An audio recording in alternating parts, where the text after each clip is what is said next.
here's what I want to talk about with you guys today is, well, first thing I want to hit on is something that I actually noticed and that I've been tracking. And I started tracking this back in 2006. So in 2006, I noticed that the home prices in the Salt Lake area were just skyrocketing, that they were going up like crazy.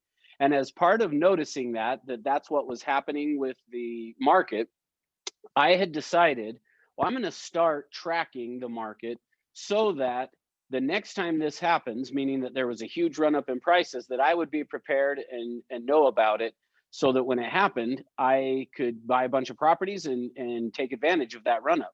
Well, so since that time, I have always started tracking the number of homes that are for sale on a weekly basis. And so I've kept track of the inventory that is going on, because my thinking being that supply and demand is what is going to determine home prices.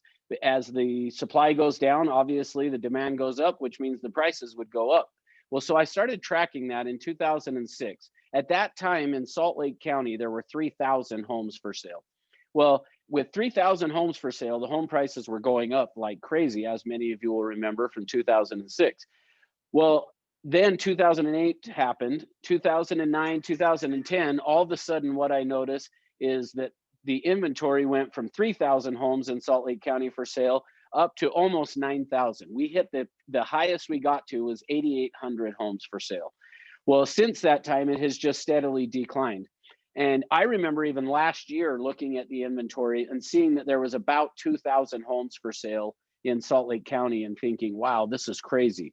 Well, I looked it up today, and in Salt Lake County today, there are 902 houses for sale, is all that there is for sale. So crazy, crazy low inventory. So here's what I want to talk about with you guys today is a little bit about just what do we need to do in order to get more business? How can we as agents, and what can we do that will allow us to get more business going?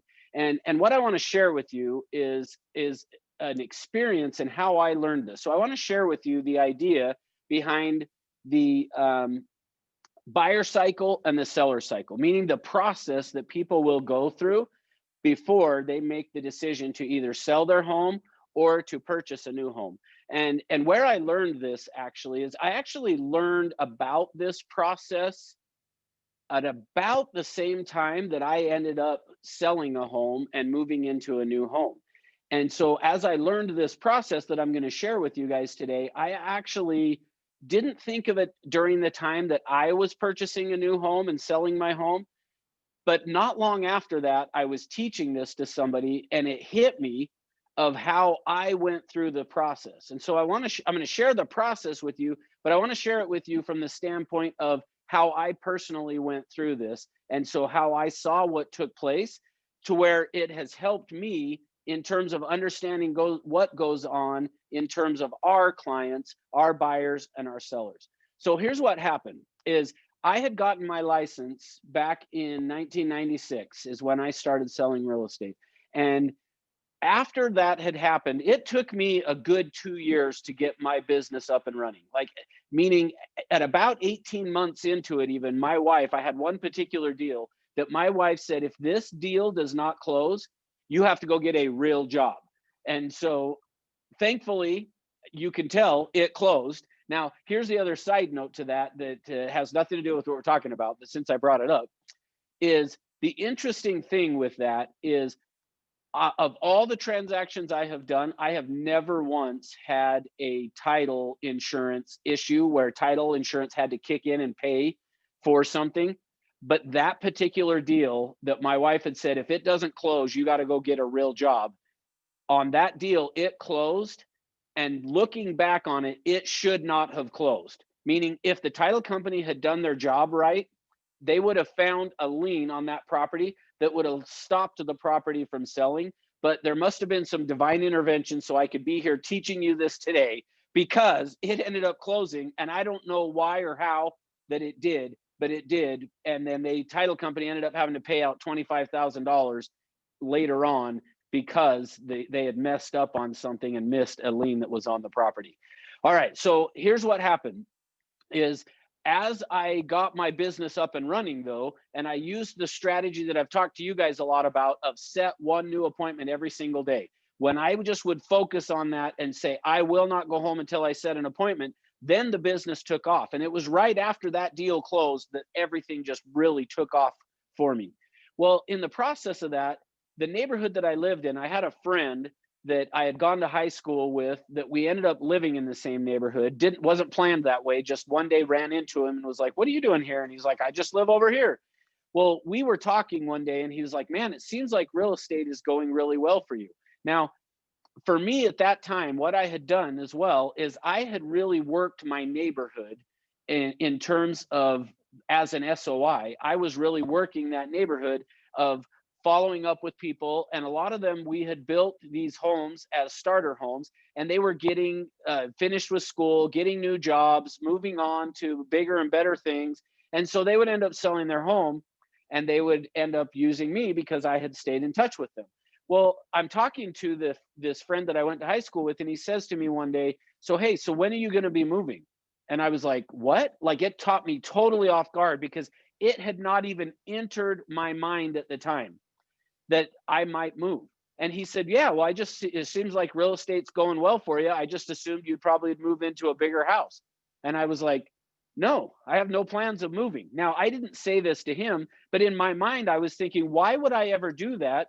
Because the majority of my business was coming from that surrounding area where I was getting the people who were moving on to, they would list their home with me, and then I would go help them buy in some other part of Salt Lake or wherever.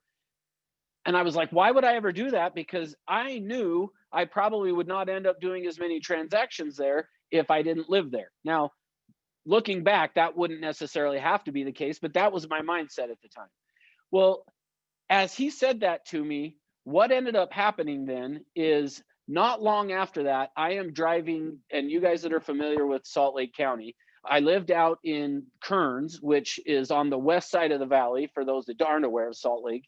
And as I would drive to the office, I worked on Redwood Road in West Jordan. So I would drive down 6200 South. And any of you that are familiar with 6200 South, and you guys that are in California, I know you'll laugh at this, but like for us, it was rush hour traffic. Now that meant we sat at a stoplight for like maybe 5 minutes or something. So I know that's not the same for you.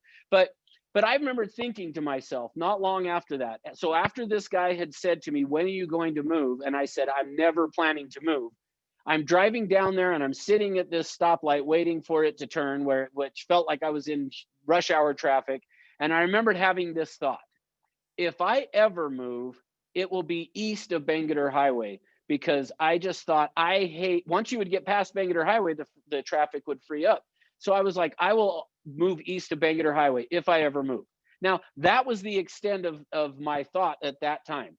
But here's what I want to show you guys. So I'm going to do a screen share here on my iPad because this room is set up for Elevate still, so I can't do this on the whiteboard, but you'll probably appreciate it better if I do it this way anyway. So here's the first step in this process. So when somebody is going to buy or sell, is a 3-step process. And the first step in this process is what we would call percolation. Percolation is just what it is. If you think about something brewing, like coffee brewing or water percolating, it's something that's going on and it's circulating and it's going on under the surface. So just stop and think about it for a minute. What I realize now, or you can think of it this way. One of the other things that Einstein says, if you want to understand anything better, look deep into nature. If you'll look deep into nature, you'll understand everything better. Well, so for me, think of it this way. In terms of this, think of it as planting a seed. So what I realize now is, in this percolation phase is where that seed that was planted took root. See, this neighbor of mine said to me, "When are you going to move?" And I said, "I'm never planning on moving." But yet, within a few weeks of that, I'm driving along and I think to myself, well, if I ever did move, it would be east of Bangerter Highway. Now, here's the interesting thing, is not long after that, what happens is I'm driving and I'm east of Bangerter Highway on 6200 South, and I notice this field that there's houses being built in. And I go, oh, that's interesting. They're building houses there. That's all that ever happened. But then I continued on to work. Well, driving home, I decided to go just drive through and see what was going on. Well, so I drive through and I notice in this neighborhood, that they're building this park and it's got a community pool and it's got these basketball courts and it's got all this stuff. And I'm like, wow, this like looks like it's going to be a pretty cool neighborhood. So I go home, and the next time my wife and I are in the car and we drive by it, I say, hey, did you notice this neighborhood that they're building here? Now, let me pause for just a minute in the story to tell you this. Here's the interesting thing. If you had come and knocked on my door at that time, or you had called me up on the phone that day and said, hey, Russ, when do you plan on moving? I would have said, never. Just like I told my friend, I never plan on moving. So here's the thing. Here's the key piece of this. During this percolation phase, when you're in that process, the person doesn't even know that they're about to make a move. See, looking back on it now, I can tell you, I can see what was going on was this percolation phase where you're just thinking about it. They have thoughts like, well, if I ever did move, this is where it would be. Or, hey, oh, look, I saw this new neighborhood. That's really awesome. And I saw what I said to my wife, we should go check it out. So we drive through, and one day they have the model home done. And I say to my wife, let's just go in and take a look. Now, what I didn't realize at that point, but what was going on at that point is I was entering this next phase, which is called information gathering. Phase 2 of this is information gathering. During information gathering, they are doing exactly what that says. That's a highly technical term. They're information gathering. They're doing exactly what it says. They're starting to gather information. Well, so we walk into this model home, and when we walked into the model home, guess what we said to the model home agent? That's right. I said, no, we're just looking. But truthfully, what I said is, I'm a real estate agent. Here's my card. I just want to be familiar with the inventory and what's going on. See, but looking back on it, even though in my mind I was using that as the excuse, what was going on in the unconscious is I was moving from this percolation phase into information gathering. And during that process, they don't even know that they're doing it. See, I know we've got a bunch of people who are doing phone calls for just listed, just sold. We've got a bunch that are calling on internet leads. We got a bunch of people that are calling for sale by owners and expireds. Typically, your for sale by owners and expireds are already past this percolation and information gathering phase. They're in this last phase, which is what we would call the active phase. In the active phase is when they now are consciously aware, we're thinking about buying or we're thinking about selling. Now, here's the interesting thing. If I were to poll you and ask which of those 3 areas is going to be the hardest one to get an appointment with, what usually will happen is people will tell me back here in percolation is the hardest ones to get an appointment with, or information gathering is the hardest to get an appointment with. But in actuality, the hardest people to get an appointment with are in this active phase. And the reason for it is because here's what's going on. When people are in a percolation or an information gathering phase of this, what's going on with them is they're making decisions at an unconscious level. They're deciding who they would work with, what area they want to go to. They're making all of these decisions along the way so that by the time they're in the active phase, the reason they're the hardest to get an appointment, and I probably shouldn't say hardest, but you've got to have a higher skill level to capture these people because they've already made some decisions along the way of who they want to work with and those type of things. So here, let me fast forward in the story. So here's what ends up happening is we go in there, we look at those. I tell the model home agent, we're just here to look because I'm an agent and I want to be familiar with what's out there so I can talk to my clients about it. She then tells me, here's what we do for agents. But as my wife and I walk around and look at the house after we leave, we're start going, wow, that would be really cool. And we like this. And did you know, I would want to build that model and we would like this and we like that. We were doing all the things that people would do. Well, here's what's interesting is a year later, so I told you that my friend asked me, when are you going to be moving? I said, no plans of moving.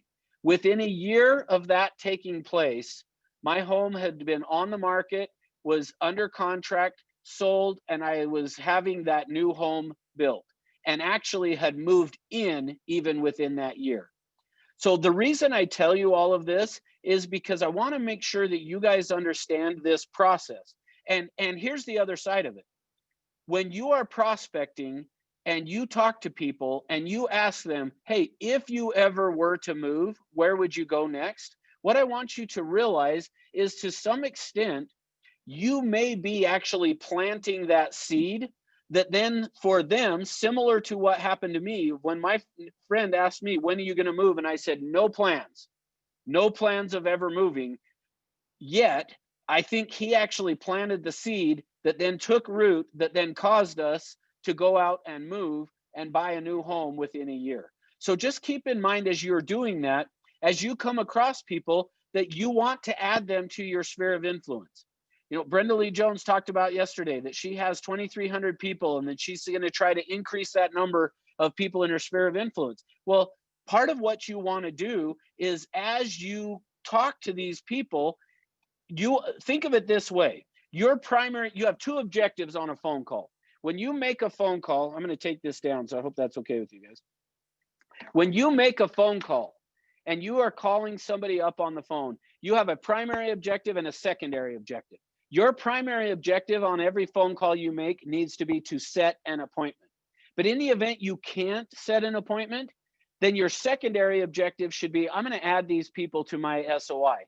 Because if you can get them added to the SOI, and then you will just stay in touch with them. Brenda Lee talked about yesterday, I can't remember, she did 2 presentations yesterday that I got to be a part of one and watch the other one on Morning Ascent. So I don't know how many of you saw both of the things that she did. So I don't remember where you said this, Brenda Lee, but she talked about one particular client that she had that basically wasn't interested, but she added them to her SOI and just said, I'm going to stay in touch with them. And as she stayed in touch, it led to transaction after transaction after transaction. See, so think of it this way. While you're prospecting, you want to understand this percolation, information gathering, and active. And yes, our first objective is to get an appointment. We want to capture those people who are in the active phase. But if you plan on being in the business in a year from now or 2 years from now, wouldn't it make sense to say, I'm going to capture these people that are coming down the road? Meaning, as you're prospecting today, you are setting up your business that will take place a year from now or 2 years from now at the same time, so that as time goes on, the business becomes easier and easier because you have captured these people and put them into a sphere of influence. And just keep in mind that it works similar to what I was saying, is sometimes the fact that you're calling these people may be the very thing that plants the seed for them, that has that seed then take root, that then they end up moving. See, any of you that have spent any time out door knocking at all, that you have knocked on doors and people have told you no plans to move. And then within a year, you're driving through the neighborhood and what do you see? A for sale sign in their front yard. And you kind of scratch your head and go, they said they weren't moving. Well, guess what? You probably planted the seed that caused them to do that move. Just so you know, that's very likely what happened. But unfortunately, you didn't follow up with them or you didn't capture them to stay in touch so that when they became ready, you were automatically that person. So just keep that in mind in terms of your lead follow-up as well. It is so important that we are staying in touch and keep following up with the people, because during that time of percolation and even the early part of information gathering, they are not aware that they're in the process of making a move. And then the last thing that I will add to this for you guys is what I have learned is, for just a buyer, the process usually is a 6 to a 9 month period that they will go through. On a seller, for them to sell the home, they usually go through that process. It's going to take them about a year to get through that process. But here's the question for you. If you were prospecting today and I told you if you could capture 3 people today and get their information, you could do transactions with 2 of them a year from now, if you would stay in touch and work with them, every one of you would do it, because you would know that's going to equate to somewhere between $15,000 probably and $20,000 or more by doing that. Every one of you would do it. So just keep that in mind today as you're prospecting, is that every person you talk to, your primary objective is, first, I need to set an appointment. And that needs to be the number one objective. So you got to ask for an appointment. But in the event you can't get an appointment, see if you can add them to your sphere of influence and then stay in touch. Because if you do that, and I'm not saying every person that's going to take root and they're going to do it. But the problem is we don't know who is and who isn't. And the only way to find out is capture them, put them into a system that we stay in touch. And over time, the ones that blossom and bloom are the ones we're going to harvest. The ones that don't, then we probably either keep contacting them and maybe they refer people to us, or we move on to someone else. So what are you going to do differently today as a result of that? How are you going to approach your prospecting different? And imagine what it would be like if you could capture people and that you could get a number of people into a database that you could count on to refer business to you. What would that do for you, and what would that do for your business? All right. Well, thanks for being with me. I really appreciate you guys taking the time to get on and listen to what I have to say. And I appreciate all of the effort and the kind words that you guys say to me. So thank you so much. Let's wrap it up now by doing our closing affirmations. I'll get them pulled up,